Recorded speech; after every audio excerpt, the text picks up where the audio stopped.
Halo, perkenalkan saya Vincent Hungadi dan ada William Wijaya dan Ethan Leonard Christopher. Di video ini kami akan mempresentasikan artikel ilmiah kami yang berjudul Integrasi Mekanika Emosional untuk Meningkatkan Keterlibatan Pemain dalam Video Game Platformer 2D.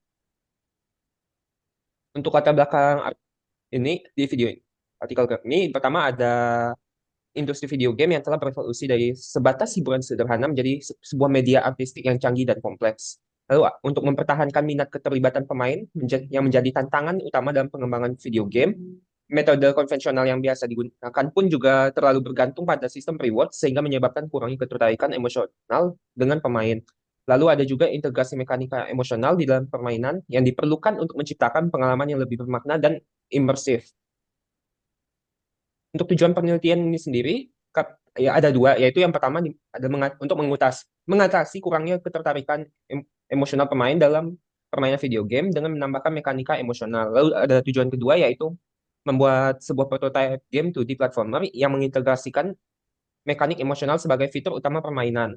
Penelitian ini dilakukan untuk mempelajari bagaimana mekanisme tersebut melibatkan pemain dibanding dengan permainan tradisional. Kemudian ada bagian penelitian sebelumnya. Dari beberapa penelitian terkait artikel kami menunjukkan bahwa adanya integrasi dari beberapa elemen di Elementor Tetra dan seperti mekanik, narasi, estetika, dan teknologi itu terbukti penting untuk memberikan pengalaman bermain yang imersif. Kemudian elemen-elemen yang dirancang itu secara seimbang akan menciptakan lingkungan yang lebih imersif dan mampu menggugah emosi secara mendalam. Komponen naratif dan estetika ada dalam game sangat memegang peran kunci dalam mendukung terciptanya interaksi yang berwarna. Nah, berikut adalah metodologi yang kita gunakan. Untuk framework yang kita gunakan menggunakan teori elemental tetrad dengan empat elemen yaitu mekanika, cerita, estetika, dan teknologi, serta menggunakan teori self-determination theory yang mencakup otonomi, kompetensi, dan keterhubungan. Kemudian dalam pengembangan kita akan membuat dua versi game, yaitu versi yang linear dan satu versi yang bercabang. Untuk pengujian, partisipan akan diminta memainkan kedua versi permainan. Dalam versi bercabang, pemain dapat membuat keputusan naratif yang mempengaruhi hasil akhir cerita permainan. Untuk pengumpulan data, tingkat kegembaran dan dampak emosional diukur melalui survei yang diberikan setelah sesi bermain. Untuk analisis, hasil survei akan dibandingkan untuk mengevaluasi bagaimana mekanika game yang emosional dapat mempengaruhi motivasi dan keterlibatan pemain.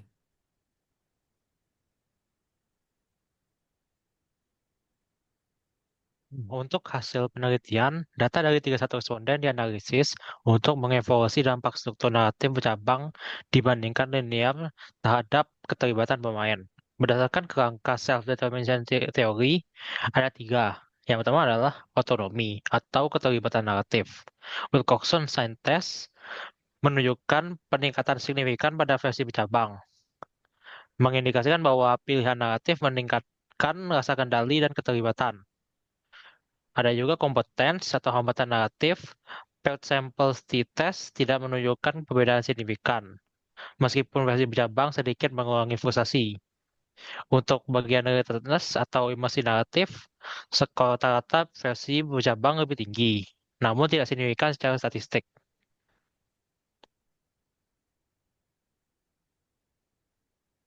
Kesimpulan yang didapatkan adalah tujuan penelitian menyelidiki bagaimana struktur naratif branching dan linear memengaruhi keterlibatan pemain dalam permainan 2D platformer menggunakan framework self-determination theory dan elemental tetrad.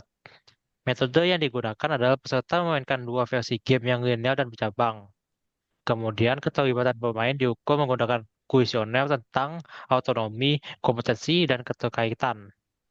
Hasil penelitian adalah autonomi menunjukkan peningkatan signifikan pada versi branching. Berarti pemain merasa lebih memiliki kendali. Sementara kompetens dan autonomi namun mungkin tidak cukup untuk memengaruhi kompetensi atau imersi pemain secara langsung dan signifikan. Kesimpulannya adalah mekanik naratif branching yang sederhana dapat meningkatkan rasa kendali pemain atas narasi pemain secara efektif. Imersi dan kompetensi mungkin memerlukan konten naratif yang lebih kuat dan struktur gameplay yang lebih baik. Sekian dari penelitian kami, terima kasih.